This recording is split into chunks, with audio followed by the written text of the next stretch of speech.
अस्सलाम वालेकुम। उम्मीद है कि आप सब लोग खैरियत से होंगे। आज का जो लेक्चर है वो हमारा है फ्लो चार्ट्स के ऊपर। ये जो टॉपिक था इसके बारे में हमने थोड़ा सा देखा था उसमें स्टेप 3 में, जब हमने उसकी स्ट्रेटजीज पढ़ी थी प्लानिंग का सोल्यूशन में, प्रॉब्लम सॉल्विंग की। ठीक है, आज हम देखते हैं कि फ्लो चार्ट्स होते क्या हैं। आपको ये मैंने पहले बताया था कि फ्लो चार्ट जो होते हैं इसमें हम क्या करते हैं, प्रोटोटाइप यानी ड्रॉ करते हैं पिक्चर्स की फॉर्म में। लेकिन इसमें ये होता है कि हम डिफरेंट सिंबल्स को यूज करते हुए ना अपने सोल्यूशन को पिक्चर फॉर्म में कन्वर्ट कर देते हैं। वही बात हम स्टेप 1 में भी पढ़कर आए थे। उसकी एक स्ट्रेटेजी थी कि ड्रॉ अ पिक्चर, और ये भी हमने पढ़ा था कि picture speaks louder than words, के जो चीज़ पिक्चर से ज़्यादातर बेहतर समझ आ सकती है वो ऐसा टेक्स्ट समझ नहीं आ सकती। तो इसमें हम फ्लो चार्ट क्या करते हैं कि हम अपनी प्रॉब्लम को डिफरेंट सिंबल्स को यूज़ करते हुए हम उसकी ना ग्राफिकल रिप्रेजेंटेशन यानी उसको पिक्चर फॉर्म में कन्वर्ट करते थे, जिससे उसको समझना आसान हो जाता है। डेफिनेशन है फ्लो चार्ट की, flow chart is a graphical representation. ठीक है, ये ग्राफिकल रिप्रेजेंटेशन है हमारे पास। वो use symbol for each step, हम हर एक चीज के लिए सिंबल यूज करते हैं, वो अभी आगे हम सिंबल डिटेल्स में पढ़ेंगे। And these symbols are connected with the help of arrows. और ये जो सिंबल्स होते हैं ये किससे कनेक्ट हो रहे होते हैं, एरोज के साथ कनेक्ट हो रहे होते हैं। Example, a flow chart for a simple problem of wearing shoes with socks. अच्छा जी, अब एक आगे आपके पास एग्जाम्पल आ रही है कि आपने ना शूज पहनने का ना एक फ्लो चार्ट बनाना है। ठीक है, तो उसके लिए क्या है वो देखते हैं। सबसे पहले तो बेटा इसमें जो है स्टार्ट, ये हर फ्लो चार्ट के स्टार्टिंग में ये लगेगा ही लगेगा। इसके बाद एंड। ठीक है, ये स्टार्ट और एंड का सिंबल जो है ना ये सेम एज इट इज ही रहेगा। इसको भी हम आगे डिटेल में पढ़ते हैं और कुछ और एग्जाम्पल करते हैं जिससे आपको ये समझ आ जाएगी। स्टार्टिंग सिंबल और एंडिंग सिंबल जो है ना वो हमेशा क्या रहेगा, सेम ही रहेगा। ठीक है, वो इसी तरह फ्लो चार्ट के आएगा। उसके बाद क्या जरूरत होती है शूज पहनने के लिए। सबसे पहले आप क्या करोगे, सॉक्स और शूज को लोगे। उसके बाद क्या करोगे, सॉक्स पहनोगे, फिर आप क्या पहनोगे, शूज पहनोगे। तो ये क्या हो जाएगा आपका, इस तरह से फ्लो चार्ट आपका कंप्लीट हो जाएगा। यानी पहले आपने शूज और सॉक्स लिए, फिर आपने सॉक्स पहनी, फिर आपने शूज पहनी, तो यहाँ पे खत्म। तो स्टार्टिंग और एंडिंग सिंबल हमेशा हर फ्लो चार्ट के शुरू में लगेगा और वो ऐसे ही यूज होगा। अभी इसको मैंने ऐसा स्टेप में लिख दिया कि आप क्या 3 काम आपने करने हैं, वो तीनों काम आप लोगों के लिख दिए गए हैं। आगे अब हम इसको डिटेल में पढ़ते हैं। तो एक सिंपल सी एग्जांपल थी, उससे पहले हम देख लेते हैं कि फ्लो चार्ट की इंपॉर्टेंस क्या है प्रॉब्लम सॉल्विंग में। Flow chart can be use to plan a solution. वो कहते हैं कि फ्लो चार्ट जो है ना वो कोई भी सोल्यूशन को प्लान करने के लिए यूज होते हैं। If the flow chart is there we can understand the way of problem is solve. अच्छा जी, वो कहते हैं कि अगर तो फ्लो चार्ट ऑलरेडी इधर ही था, पहले ही से है मौजूद, तो हम जो है ना प्रॉब्लम को क्विकली सॉल्व कर सकते हैं, यानी हम प्रॉब्लम को क्विकली समझ सकते हैं। इसके बाद वो कहते हैं कि visualize a solution graphically than a text. उसके बाद कहते हैं कि ये जो है ना हमारे सोल्यूशन को ग्राफिकली हमें बता देता है रेदर देन अ टेक्स्ट। यानी टेक्स्ट की बजाय हम क्या होता है कि अपने पिक्चर फॉर्म में हम एक अपना सोल्यूशन लिख लेते हैं, जिससे हमें बेहतर तरीके से समझ आ जाती है कि हमारी प्रॉब्लम के सोल्यूशन किस तरह से है और हमारी प्रॉब्लम किस तरह सॉल्व हो सकती है। उसके बाद इसकी इंपॉर्टेंस है graphical representation make it effective to verify whether a solution is correct और नॉट। उसके बाद ग्राफिकल रिप्रेजेंटेशन हमें ये क्या इसलिए भी बहुत जरूरी है कि ये हमें ये वेरीफाई कर देती है, यानी ये बता देती है कि सोल्यूशन हमारा करेक्ट है भी या नहीं है। यानी हम उस पिक्चर को देख के ये डिसाइड कर लेते हैं कि ये चीज है। यानी जिस तरह मैंने आपको साइन की एग्जाम्पल दी थी कि साइन बोर्ड से देख के हमें पता चल जाता है कि ये चीज होने वाली है, यहाँ पे है या नहीं, यहाँ पे स्पीड लिमिट इतनी रखनी है, यहाँ हॉर्न देना है या नहीं देना, या यहाँ पे आगे यू टर्न है या नहीं, ये उस चीज साइन बोर्ड्स को देखते हुए यानी पिक्चर्स को देखते हुए हम जो है इसको इजीली अंडरस्टैंड कर लेते हैं। It is a good way to communicate a solution of a problem to other people. और ये एक अच्छा तरीका है कि हम दूसरों के साथ ना इसके कम्युनिकेट कर सकते हैं। यानी अगर कोई बंदा ऐसा है या पर्सन ऐसा है जिसको इस चीज की समझ नहीं है, लेकिन वो पिक्चर फॉर्म में देख के इसको इजीली समझ सकता है। ये सेम वही है कि बिल्डिंग का प्लान है। आप देखें, जिस कंस्ट्रक्टर को पता है कि बिल्डिंग में क्या क्या चीजें लगनी है, उसने कैसे बनाना है, जब वो उसका एक प्लान पेपर पे पूरा उसको ड्रॉ कर लेगा और जब वो उसको जिसने बनवानी है बिल्डिंग यानी उसके यूजर को जब दिखाएगा कि ये देखें ऐसे ऐसे बिल्डिंग बनेगी, ये रूम होगा, ये ऐसे होगा, तो वो वर्बली बोलेगा या लिख के बोलेगा तो उसको इतनी अच्छी यूजर को समझ नहीं आएगी। लेकिन जब वो उसको इमेज फॉर्म में दिखाएगा तो उसको बेहतर तरीके से समझ आएगी। तो इसलिए इमेज जो है वो हमारे प्रॉब्लम को सॉल्व करने के लिए एक बहुत इंपॉर्टेंट है प्रॉब्लम सॉल्विंग में। ठीक है, और हम इससे दूसरों के साथ अच्छी तरह कम्युनिकेट भी कर सकते हैं। जब हम इमेज फॉर्म में किसी को कोई चीज दिखाएंगे तो वो उसको इजीली अंडरस्टैंड कर लेगा। अच्छा जी, determining requirements for a flow chart. अब फ्लो चार्ट बनाने के लिए ना कुछ रिक्वायरमेंट्स होती हैं, वो देख लेते हैं क्या है। सबसे पहले होती है जी हमारे पास इनपुट्स। इनपुट आपको पता है कि जो भी ऐसा डाटा जो यूजर ने देना होता है। अब जाहिर है अगर किसी ने कुछ सॉफ्टवेयर बनाना है, किसी पर्सन ने, जिस तरह मैंने आपको फार्मेसी की एग्जाम्पल दी थी, तो आपने देखा था कि जाहिर है कि वो यूजर उसको बताएगा कि ये चीजें मुझे चाहिए, तो ही उसको सॉफ्टवेयर डिजाइनर वैसी चीज बना के देगा। अब सॉफ्टवेयर डिजाइनर खुद से तो कुछ नहीं बनाएगा, तो इनपुट यही होता है कि जो यूजर से डाटा लेना होता है वो क्या कहलाती है हमारे पास, इनपुट। यही लिखा हुआ है, input means taking data from the user. It is important to know that how many inputs are required. वो कहते हैं कि ये हम इनपुट डाटा उससे ले लेते हैं और उसके बाद हमारे लिए ये भी बहुत जरूरी है कि हम देख लें कि कितनी इनपुट्स इस काम के लिए हमें चाहिए होती हैं। नेक्स्ट है जी प्रोसेसिंग। प्रोसेसिंग में क्या होता है कि जब भी हमने कोई कैलकुलेशन या फॉर्मूला, जिस तरह हमने दो नंबर्स को प्लस करना है तो उनके बीच में क्या फॉर्मूला लगना है, एडिशन का।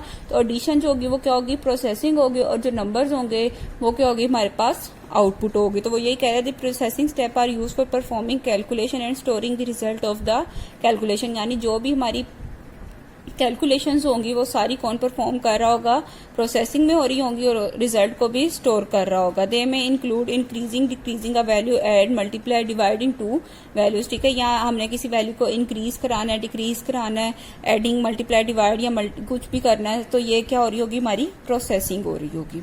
नेक्स्ट है जी डिसीजन मेकिंग। डिसीजन मेकिंग क्या होता है कि यहाँ इसमें आपके पास दो रास्ते होते हैं, यहाँ तो ट्रू होगा, यहाँ क्या होगा, फॉल्स होगा।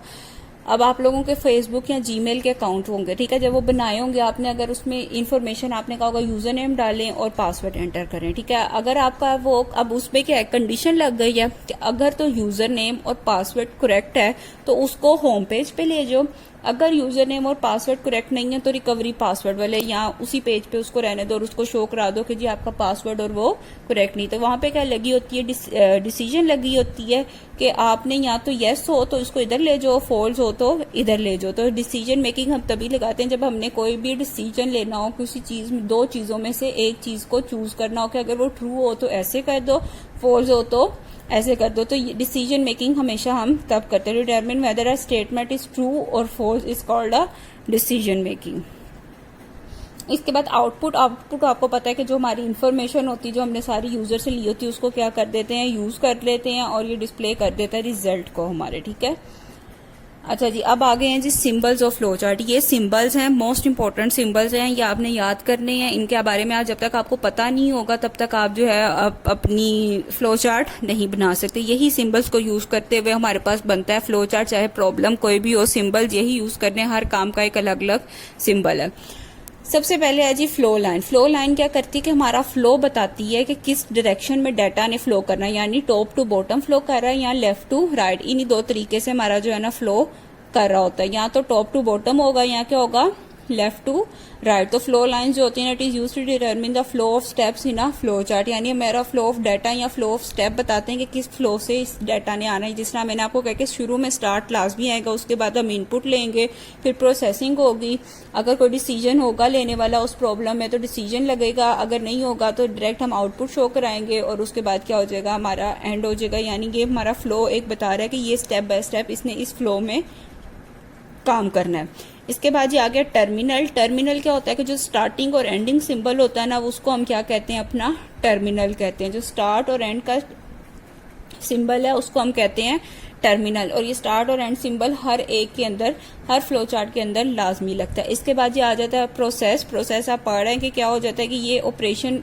परफॉर्म कर रहा होता है, यानी सारी कैलकुलेशंस को इसमें परफॉर्म कर रहा होता है। ये रेक्टेंगुलर बॉक्स से हम शो करा रहे होते हैं। इसके बाद डिसीजन जो है ये डायमंड सिंबल के साथ हम शो कराते हैं। जब भी हमने कहीं पे कोई डिसीजन लेना है तो वो हम किससे शो करा रहे होते हैं, डायमंड सिंबल से। यानी इसके एक साइड से ट्रू वैल्यू निकलेगी और दूसरी साइड से फॉल्स वैल्यू निकलेगी। इसके बाद जब हमने इनपुट आउटपुट लेनी है तो उसके लिए हमारे पास ये पहला एरोग्राम का सिंबल होता है। इसमें हमने जो भी इनपुट लेनी है, जो भी आउटपुट शो करानी है, वो हम इस सिंबल में देते हैं। इसके बाद ये आ जाते हैं कनेक्टर। कनेक्टर का क्या मतलब होता है कि समटाइम्स ऐसे होता है कि आपका प्रॉब्लम बहुत बड़ी है और फ्लो चार्ट काफी लंबा बन रहा है, यानी एक पेज पे पूरा नहीं आ रहा, तो हम कनेक्टर्स लगा के उन फ्लो चार्ट को जोड़ देते हैं। यानी जहां पे वो पेज एंड हो रहा है कनेक्टर उधर लगता है और नेक्स्ट पेज के स्टार्ट पे एक कनेक्टर फिर लगता है। तो उससे क्या पता चल जाता है देखने वाले को कि ये फ्लो चार्ट यहाँ पे अभी खत्म नहीं हुआ, ये पूरा अभी फ्लो चार्ट ऐसे ही चलने वाला है। ठीक है जी, ये सिंबल्स मोस्ट इंपॉर्टेंट है, आपने ये सारे याद करने हैं और इन्हीं को आगे यूज करते हुए जो है हम फ्लो चार्ट डिजाइन करेंगे।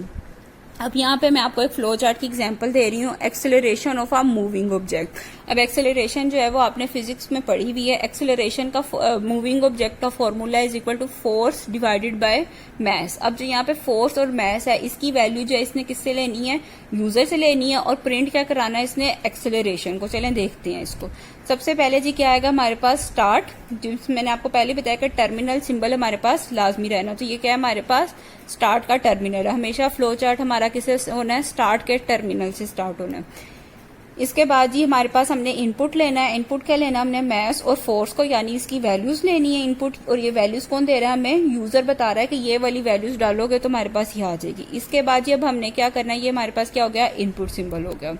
नेक्स्ट अब हमने क्या करना है, प्रोसेसिंग करनी है, यानी फॉर्मूला अप्लाई करना। तो ये क्या आ जाएगा, रेक्टेंगुलर बॉक्स में आप देखेंगे प्रोसेसिंग हो रही है, acceleration is equal to force divided by mass, और ये कौन सा सिंबल है हमारा, प्रोसेसिंग का या प्रोसेस का सिंबल है। इसके बाद अब इनपुट हो गई, प्रोसेसिंग होगी। अब इसमें डिसीजन की कोई जरूरत नहीं, क्योंकि हमने इसमें कोई ऐसी चीज नहीं लगाई कि इसने यस और नो में हमें आंसर दें, हमने सीधा कह के एक्सेलरेशन हमें फाइंड करके दें। तो अब इसके बाद क्या होगा, एक्सेलरेशन को प्रिंट कराया जाएगा, तो ये क्या हो जाएगा आपका आउटपुट टर्मिनल, और एंड पे इसको क्या कर दिया जाएगा, एंड कर दिया जाएगा, तो ये एंड टर्मिनल है। ठीक है, ये एक acceleration of a moving object find करने का ना एक सिंपल सा एल्गोरिदम था, सॉरी फ्लो चार्ट था जो आपके सामने है। ठीक है, देखें स्टार्टिंग और एंडिंग सिंबल हमारे पास सेम है, टर्मिनल हमने सेम लगाया, इनपुट ली हमने, प्रोसेसिंग की, और उसके बाद हमने आउटपुट शो करा के अपने फ्लो चार्ट को एंड कर दिया। अब जो इसको समझना ज्यादा आसान है एज कम्पेयर टू कोई इसको लिख के या सॉल्व करके देता है। अब किसी को भी इसके सामने रख दिया जाएगा इमेज फॉर्म में, तो वो इसको इजीली समझ लेंगे। नेक्स्ट है एक और एग्जांपल है कि हमने 2 नंबर्स को सम करना है। ठीक है, अब सम करने के लिए हमें पता है कि हम 2 वैल्यूज लेंगे इनपुट में, उसी तरह सेम ये चलेगा, उसमें से कोई भी वैल्यू को शो करा देंगे और प्रोसेसिंग कराएंगे इसकी सम की, यानी सम का फंक्शन चलाएंगे, उसके बाद हम इसकी आउटपुट को शो करा देंगे। वही से स्टार्ट किया, स्टार्टिंग सिंबल से स्टार्ट किया।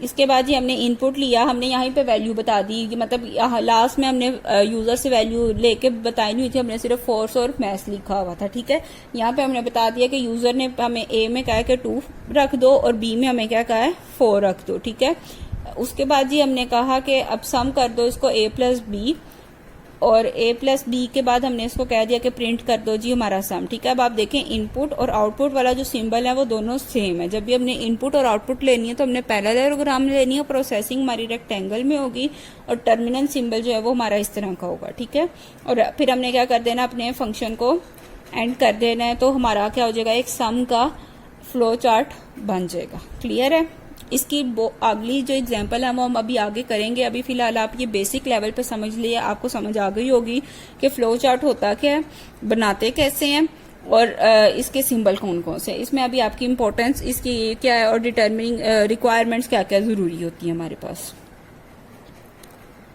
Thank you for watching this lecture. Learn and write all and short long on your loose sheet, and do solve the MCQs on your notes. Allah Hafiz.